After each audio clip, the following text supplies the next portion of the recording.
Hello नमस्कार दोस्तों। आज मैं आपको वट सावित्री व्रत के बारे में बताना चाहती हूँ।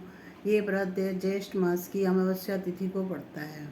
इस दिन सौभाग्यवती स्त्रियाँ वट वृक्ष की पूजा करती हैं, क्योंकि कहते हैं कि वट वृक्ष की आयु बहुत होती है और दीर्घायु होता है वट वृक्ष, और उसमें ब्रह्मा विष्णु और महेश का वास होता है। इसलिए सौभाग्यवती स्त्रियां अपने पति की लंबी आयु के लिए वट वृक्ष की पूजा करती हैं और व्रत रखती हैं। इसके पीछे एक कथा है जो मैं आपको बताना चाहूँगी। एक राजकुमार थे सत्यवान। उनका विवाह हुआ था सावित्री नाम की राजकुमारी के साथ, परंतु कुछ परिस्थिति और युद्ध के कारण सत्यवान को अपना राज्य दूसरे राजा से हारना पड़ा और वो राज्य विहीन हो गए। तब वो अपने माता पिता जो कि अंधे थे उन्हें लेके वन में जाने को प्रस्तुत हुए और सावित्री से बोले कि तुम राजकुमारी हो, अपने माता पिता के पास लौट जाओ। परंतु सावित्री ने इससे मना कर दिया और ना ही किसी प्रकार की सहायता अपने पिता से ली। वो भी अपने सास ससुर और पति के साथ वनवास जंगल को चली गई। शादी से पहले ही सावित्री को ये पता था कि सत्यवान की आयु कम है, वो अल्पायु का है, और उसे ये था, अब उसको ये भी पता था कि आज से 1 वर्ष बाद ही उसकी मृत्यु होने वाली है। परंतु उसने धैर्य का साथ नहीं छोड़ा और जंगल में जाने के बाद भी वो राजकुमारी होने के बावजूद उसने अपने को बहुत ही आदर्श साबित करा।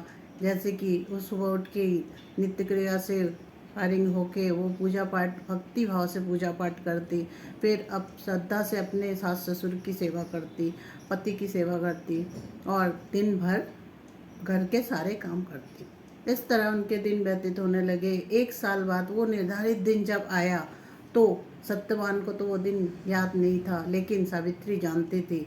इस दिन वो बोली कि मैं आपके साथ स्वामी, आज आपके साथ ही मैं जाऊंगी। सत्यवान ने मना करा, लेकिन वो मानी नहीं। वो उस दिन उसके साथ ही जंगलों में गई। जब सत्यवान कोई काम जो करके जैसा भी करके वो जीविका अपनी व्यतीत करते थे, वो काम करने लगे। करते करते उनको कुछ तबीयत खराब हुई, तो वो आके सावित्री से बोले कि मेरी तबीयत कुछ ख़राब हो रही, मैं थोड़ी देर निद्रा लेना चाहता हूँ, थोड़ा विश्राम करना चाहता हूँ। तो सावित्री बोली ठीक है स्वामी, आप मेरी गोद में सिर रख के विश्राम कर लीजिए, थोड़ी निद्रा ले लीजिए।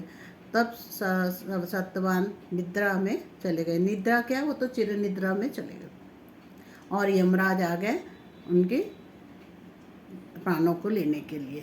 तो सावित्री ने श्रद्धा भाव से यमराज को प्रणाम किया और उनसे प्रार्थना की कि हे यमराज जी, आप मेरे पति के प्राणों को वापस कर दीजिए, इन्हें मत लेके जाइए।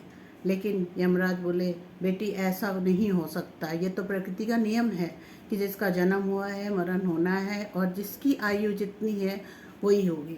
आज तुम्हारे पति की आयु समाप्त हो रही, आज मुझे इसको लेके जाना ही पड़ेगा।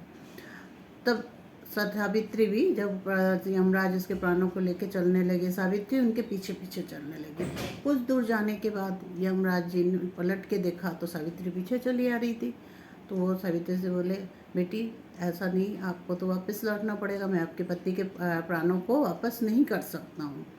ठीक है, आप जिद कर रहे हो तो आपको एक मैं वर दे सकता हूँ। आप अपने पति के प्राणों को उनके बगैर कुछ भी मांग सकते हैं। तब उन्होंने बोला ठीक है, मेरे अंधे सास ससुर की नेत्रों की ज्योति वापस कर दीजिए। यमराज बोले तथास्तु, ऐसा ही होगा, और वो आगे को बढ़ गए। सत्यवान की प्राणों को लेके आगे बढ़ने लगे। थोड़ी दूर जाने के बाद उन्होंने पलट के देखा तो सावित्री पीछे चली आ रही थी। फिर यमराज ने बोला बेटी, ऐसा क्यों हो रहा है, आप चले जाओ, आपको मैंने वरदान भी दिया, आप चले जाओ, मैं ये आपके पति के प्राणों को वापस नहीं कर सकता हूँ। तब सावित्री बोली हे यमराज, आपसे प्रार्थना है, आपकी मेरे पति के आयु के साथ प्राणों के साथ मेरे प्राण भी ले लीजिए।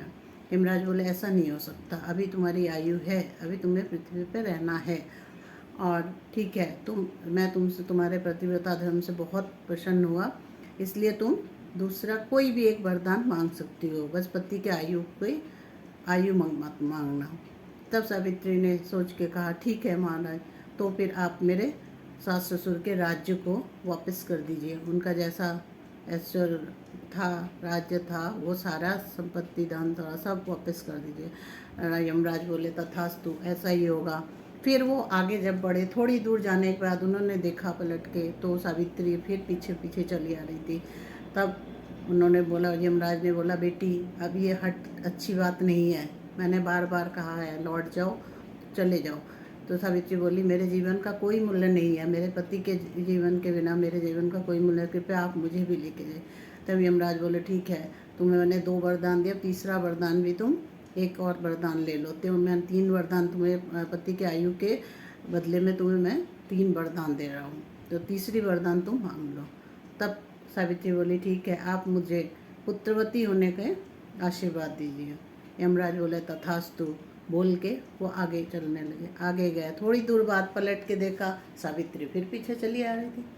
वो बोले, तब यमराज थोड़े क्रोधित हो गए। बोले, बेटी मैंने आपको बार बार कहा और मैं 3 वरदान दे चुका हूँ, इससे ज़्यादा मैं कुछ नहीं कर सकता हूँ, इस वक्त आपको लौट के जाना ही पड़ेगा। तब सावित्री बोली, यमराज आप सत्य के पालन करता, आप तो सत्ताई पे वो रहते हैं अड़ी, आपने ऐसा कैसा वरदान मुझे दे दिया जो कि सत्य हो ही नहीं सकता। यमराज बोले, क्यों? तब सावित्री बोली कि आपने मुझे पुत्रवती होने का वरदान दिया है, लेकिन आप मेरे पति को ही लेके जा रहे हैं। तब यमराज एकदम वो परेशान हुए और उन्होंने सोचा कि सच में ये, तो फिर उनको विवश होके उन्हें सावित्री के पति यानी सत्यवान के प्राणों को वापस करना पड़ा। फिर वहीं से वो खुश होके और बोले, आज के दिन को तुम्हारे नाम से पूजा जाएगा, माने तुमको भी लोग हमारे साथ ही तुम्हारी भी पूजा करेंगे। और यमराज जी अंतर्ध्यान हो गए।